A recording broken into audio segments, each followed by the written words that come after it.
Scry-fi. We're talking about episode 2 of season 2 of Strange New Worlds. This one's called Ad Astra Per Aspera, if that's how you say it. That's a mouthful. Yeah. Yeah. Through to the stars with difficulty or something like that. Yeah, to the stars through hardship. Right. It's much. Now, I think that was actually seen like in Enterprise. Their patch or their seal or whatever of Starfleet. It would be the little thing around there that they designed for Enterprise, Starfleet of Enterprise, because she says in the show was the Starfleet motto before the Federation. Right. So I think it really does come from that. I seem to recall that. Huh. That's pretty cool. Yeah, and maybe people can correct me if I'm wrong, but I'm pretty sure that came from a patch that probably Michael Okuda designed. Yeah, well, I know he still works on this show. Yeah. So, or at least consults, right? Yeah, he does some stuff. And I know he had a big role to play in the reconstruction of the, a big role to play in Picard. I don't know how much we should talk about spoilers. Now, this show is going to be spoilers, the show that we're actually talking about. So, make sure you watch if you haven't seen episode 2, go see that first. This is reviewing, 2. Assuming you've seen it. Correct. So, this is, it's all one big legal one. Star Trek has had these before. They had the Measure of a Man and Next Generation. Yeah, what's the one where what's the episode called where Captain Kirk is kind of on trial with the whole thing with Pyke and all that, so it's Samuel T. Cogley defending him, who liked books. Right. So they've had several courtroom. And then there was the one with Picard where he's like tells that lady she's being like an inquisitor. Right. They're looking for Romulan spies or something. Yep. Yeah. So there's all kinds of good ones that there's been before. That would be a neat episode in its own right for us to just watch all of them, take all of them and compare them and like figure out like what are the best courtroom episodes. Yeah. There were a lot of cool little things in this. I don't know what order you want to talk about all this, but I feel like the whole thing is really about it's all just one big plot. So So I think we could bounce around a little bit here, but one of the things that a lot of cool things I noticed, the hand on the little lit up disc came from the original series where the computer is like monitoring it's kind of like a lie detector. I get the impression they don't use it as the end-all, be-all of everything, but it's like an assist, kind of like to make people suspicious, and then they do. Is it a lie detector, or is it just kind of like if you put your hand on this, it's they don't want to use a Bible, so it's it's the computer. It's reading their stuff. They said in the original series they explained it more, but it's supposed to be reading your 6 life signs, and it'll say. In fact, in the original series, it would go like incorrect, whenever they said a lie or whatever. So I think they kind of downplayed it because it seems a little cheesy to us now. But presumably, it's a tech that works better than lie detectors work in real life, that's interesting. Anyway, so that was a cool little touch, just to have the hand on the little glowy disc. Another thing I really liked was the lady who. One of the tribunal ladies, she hits the little bell. That was just like the tribunal for Wesley Crusher's trial. Another good trial. Another trial. Yep. Yeah. Yeah. I really liked the 3 admirals. I think they were all 3 admirals, right? That were kind of the judges of it. Each one were a little bit interesting and different. Yeah. Was that a Tellarite and a Vulcan and a human, right? So it's almost like the beginning of. Was it a Vulcan? Yeah. I believe it was a Vulcan attorney that was against them. But Vice Admiral Pasalk was his name, the bald one. Right. Yeah, but he wasn't part of the tribunal. He was no. But out of the 3, I believe one was a Vulcan. Yeah. Oh. older woman, and they were all older, but yeah. And then, Okay. Yeah, and it was interesting to see like this Illyrian world that humans can't even come to because they've got to have the mask, you know. Yeah, that was kind of strange. I don't know what the point of that was. Well, I imagine the point is that they can live as free as they want, right? Without like that's their own world kind of thing. Yeah, but I mean, if you had this scene and just have him be on a normal world and shows up and does the meeting and all that, I mean, maybe it shows his determination, his willingness to stay even though his oxygen's running out, gets in the meeting. Maybe that was the plot reason for it. Oh, you mean you don't understand why they wrote it in versus like as you're writing an episode, why would you need to put that in there? I don't know. I don't know. Maybe it's a way to show that the Illyrians feel like they have to separate themselves. So they purposely go into this planet that has. Yeah, maybe. But I also think it's just to show his determination. The fact that he wanted to see her so bad that they're like, "Oh man, he's doing something." All right, we'll see. Yeah, I really like this character. Yeah, she was well written. You know, it's rare that you have a guest star come on and kind of steal the show, and kind of like you could almost imagine like Space Attorney series all about her. You know, Nira Katul. I don't remember the last name very well. Very multi-layered, well-written character. Yeah, I liked her a lot. And it was also interesting that she kind of jumped at it as a chance to further her own, her own kind of thing. And whenever that clashed against what she wanted, I mean, what Una ended up, that was her arc. She ended up going for the short victory that didn't necessarily change all the laws for everything. Right.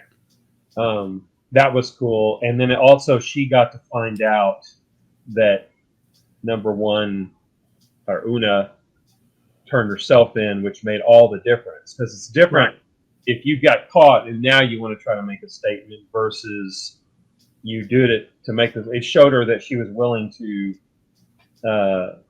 stand up for Illyrians, basically.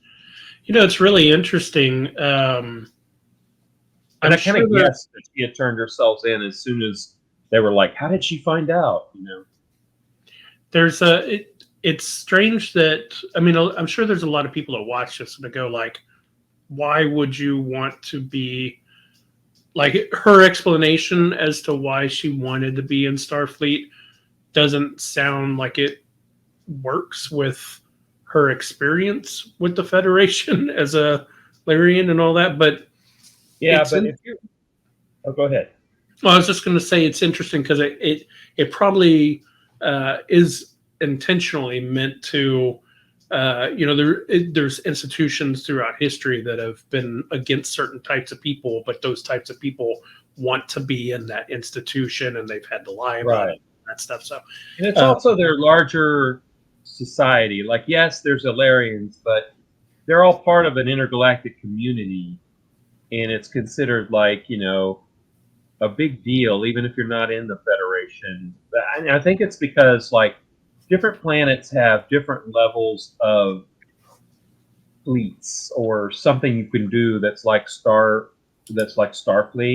and some of them don't have much of a fleet of their own, either because of technology limitations or because their society just doesn't have the resources for that or whatever. So Starfleet is like the big game in town, if you're not part of one of these empires that's opposed to the Federation.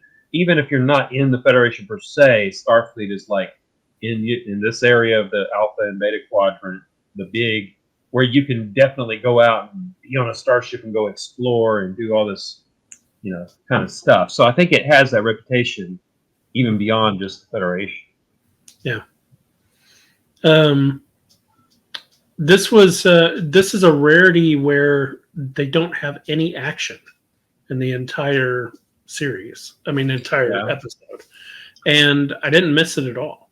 Like there was enough tension and interesting intrigue and all of that stuff. That they didn't have to have a B plot where somebody was planting bombs below the court and they had Spock had to go shoot him in the face or whatever. Yeah, yeah, they didn't need that because they had so many cool multi-layered character things about this trial and the way it all unfolded and what it meant for who they were and all the stuff about. I really loved that they. This is a great example talking about this character here, the attorney, that they didn't have to. This is a great example of not just saying, "Oh, she's a smart attorney," but showing her do smart things. Right. Like, you know, at first it looks like, oh man, she's blowing it by this whole Pyke thing, but Robert April thing at the beginning that made everybody upset.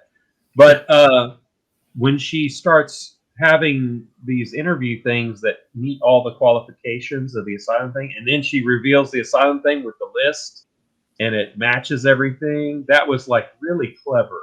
That's the kind of thing that I always wanted them to show more of Captain Kirk doing in the not in a courtroom, but in the sense of like when they show Captain Kirk doing battle scenes in the movies and stuff. I wanted to see things happening that were like showing him being strategically clever, and you see it in detail unfold. Not just he's supposed to be a great captain and he says fire and they blow something up with a torpedo.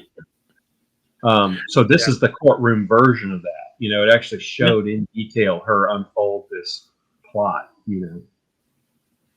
Yeah, I even liked the prosecutor. What was her name? I got it on here. Captain Battelle. Her like not wanting to really do this, but being forced to because of her job and things that she believes in and still, but it was bad. I liked that she was the one being asked to read it, and she's like couldn't stop grinning because she knew she had lost the case. Yeah, she was like, oh. Yeah. It was like, oh, I see what you did here. It was like seeing someone so happy to lose was interesting. You know, there's all these different layers of what's going on there. They even had the little B plot of La'an thinking that it was her fault, that she recorded something in her personal thing and they found out about that somehow. That was interesting. Yeah. Oh, and we also get to finally get confirmation that she is indeed related to Conman Singh. Yeah. But that makes me think, okay, well then, you know, is she an augment? But probably enough generations have passed to where it's diluted in the DNA. It no longer counts after a certain fraction. Who knows how many generations it has to be. Yeah, we've talked about this before. It's interesting that she kept the name. Now, her family being killed whenever she was young, maybe she's like, I'm not losing this name. I don't care if people hate me or whatever kind of thing. And maybe it's so far removed that it's like, you know, not like being named Hitler, but more like being named Genghis Khan. Genghis Khan or something. You know, people wouldn't really, you know, be as quite as directly incensed by or something. I love this scene where they're watching Spock and Pasalk like just sit there like talking, and then Spock has to come over and it's like, sorry you saw that outburst. I'm sorry you had to see that outburst. Yeah. Yeah, that was good. Yeah, that was a fun little thing in between. And he actually mentioned that Pasalk used to work with his father. This is the first time we've heard in this series him mention his father. They talked about it, of course, in the Discovery episode. Season 2, where Sarah worked.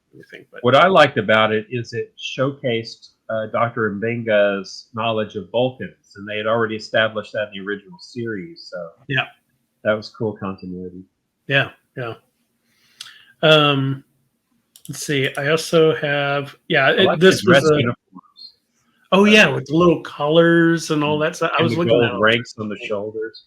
Yeah. Did you also notice that she always held her hand kind of up like this while she talked? Weird. It was like it felt like a little regal kind of stance. It was almost throughout the whole time that she was I doing didn't it. notice it really, but Yeah. yeah. I thought it was interesting. Yeah, there's Spock's hand on the light that we were talking about earlier. Right. And they're little medals, the triangular shaped medals that fit together. Yeah. That's exactly like in the original series. They have those same ones. They showed them in like Journey to Babel and stuff that were little triangular shaped. Yeah. There he goes. Yeah, he was a I Vulcan. thought that was a human. Oh, that's a Vulcan, isn't it? Yeah, I'm pretty sure that's a Vulcan. Okay. But yeah, here's those different kinds of images. Yeah. Pretty good Tellarite makeup, pretty consistent with what they did in the Enterprise, I think. Yeah, and there's Pasalk and Batel. Now, I wonder what black means. Interesting. I don't know. Yeah. Well, it could just be he's like the judge advocate general or something like that, or it's part of that. Maybe he's only like attached to Starfleet without being an officer in Starfleet. Well, I knew that they had to get number one back, and I just assumed like they do some kind of here's a half thing that we got to figure out, and here's a big. We didn't really know it though, because we don't know the fate of number one. We don't know whatever happened to him. True. But it did seem unlikely that they'd lose her as a character in the series that early. Right. But I thought they were going to do just like we said that they didn't do, which is I thought they were going to have a little side thing, and there's going to be this action. Somebody's having to get shot in the face, all that stuff. And I was just so happy that they just took the time to explore people, and it shows they're willing to get back to some real Star Trek. And that's not to say that you can't have action in Star Trek, of course. It's just that with Discovery, they were completely going movie-level action constantly from episode to episode. There was never breathing room. So I'm glad to see changes of pace throughout a series like that. Yeah. And, of course, it ends happily where she gets asylum and Pyke gets asylum at the same time. I mean, not only did she save her client, but she also saves Pyke on top of it. Well, Pyke didn't get asylum, but he was okay because he was supposed to execute discretion in accepting asylum. Right. Exactly. It was kind of it probably wasn't really appropriate, but it was enough for the judges to say, well, we make judgment calls all the time to maintain the spirit of a law, so we could do that here. Right. It also helps that she had no control over the fact that she is an Illyrian, Right. It's not like she had control over lying about it, but she didn't have control over being one, Yeah. But yeah, so I think it was an excellent episode. Probably one of the best of this season. No, only been two, but I think it will be revisited. Just like Measure of a Man, I go back to it every now and then. It's such a great episode. Now we have to bring up, of course, the Julian Bashir episode of Deep Space Nine. What did you find out what the name of it was? Dr. Bashir, I presume. Yeah. Dr. Bashir, I presume, and that touches on the eugenics as well. And I think we find out in that episode that it's still not allowed.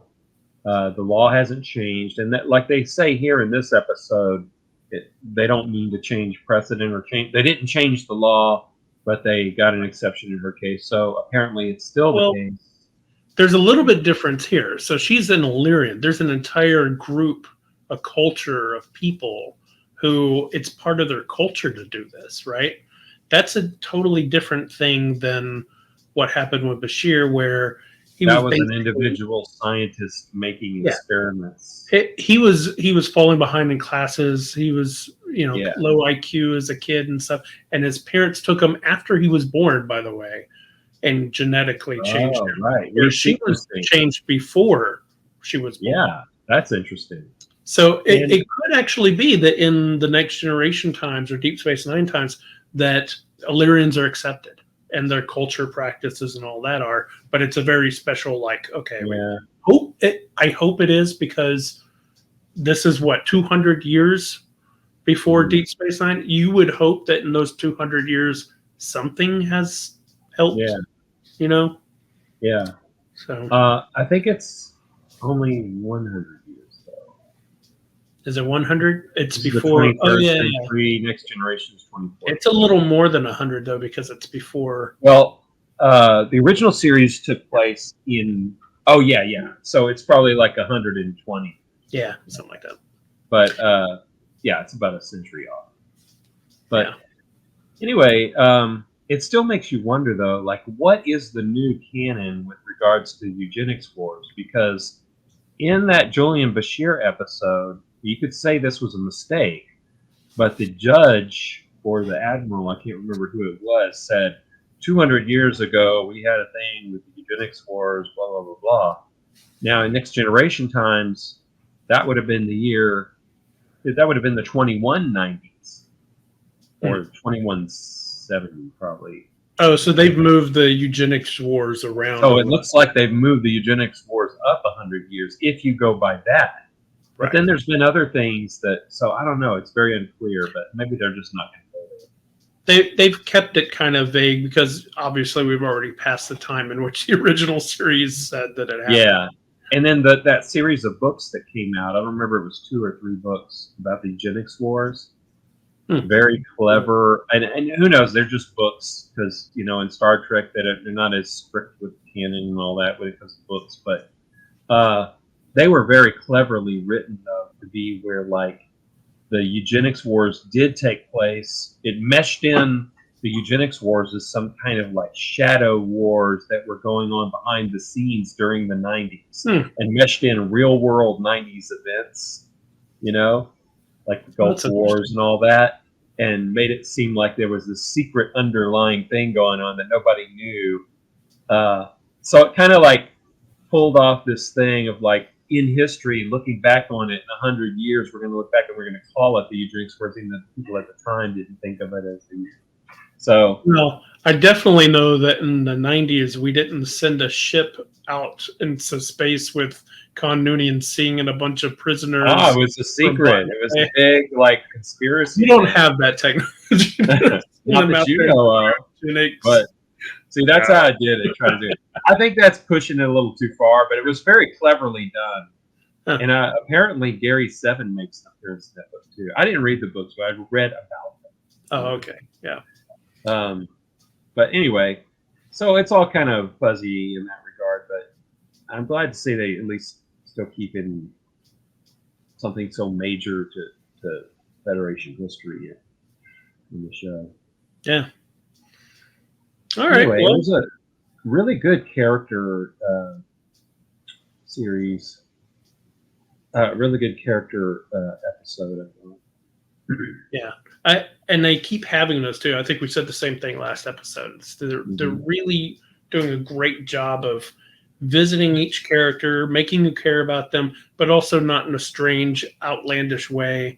And the stories are still great. It's just excellent writing. Yeah. Now, is I forgot her species name, the long-lived lady that showed up last time with the strange accent?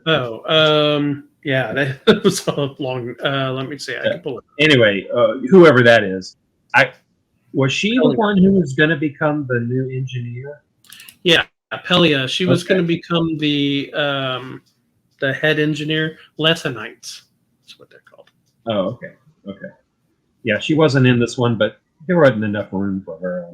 I mean, they didn't go anywhere or do anything, so yeah. Right. Fine. But, I imagine we'll probably have an action-packed episode next time, which you'll need your engineer doing things that are impossible, all that stuff. Yeah. Who knows? I'm sure they'll have a variety of types of episodes, hopefully. Yeah. but we'll see. Hopefully, it's something about the Gorn War soon, because that seems interesting. Oh yeah, definitely seems like they're building that. That might even be the arc of the, or at least the climax of the season. You know. Yeah. Very cool. All right. Well, any other points or anything you'd like to speak about? Not that I can think of. It really, plot-wise, was a very simple, straightforward story. And it was really in the subtlety of the character and all those little cool details and stuff that made it. I did like at the end, whenever she arrives on the transporter and everybody like claps for her, I noticed Spock wasn't clapping, which was fine. I thought that would be weird if he was. But the funny thing to me is, like, at the end, whenever the captain like hugs her and then he backs up and kind of does a little slug on the arm, like kind of like, all right, we showed our emotions, move on, kind of thing. It was funny. That's cool.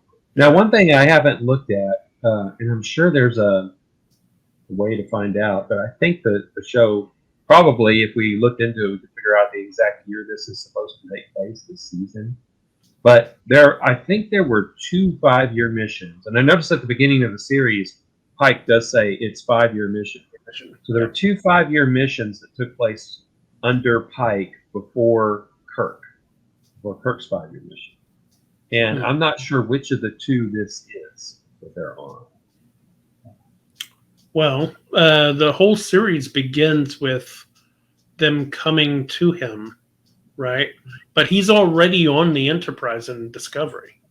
Yeah. So this must be the beginning of a new 5-year after Admiral April comes and picks him up and says, "Hey, come on back," kind of thing, So remember, he's like riding out in the snow and all that stuff. Right. Yeah. So like this is the second 5-year mission of the Pyke. Must be, yeah. Okay. Probably so. Because they definitely seem to have a history already. That means there's a whole other 5-year mission you could have books about that have the Andorian guy still alive. I mean, technically, they haven't even started their 5-year mission. They haven't left space dock yet.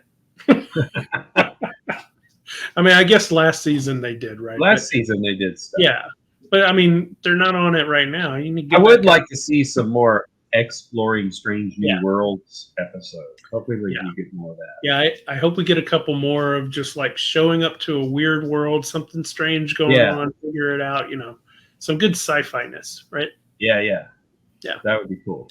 But this was very much a Star Trek thing, is to have there's like there's the review we give of each episode, but then once we look back over the arc of a season, we'll have judgments about that, I presume. Sure. Yep. That have to do with, like, was it a good makeup of a season? Yeah. We'll see. All right. Well, thanks for watching our second episode about Strange New Worlds, and we'll be back for the third one. If you have stuff you want to discuss, put it in the comments. Yeah. Great. Thank you. Bye-bye.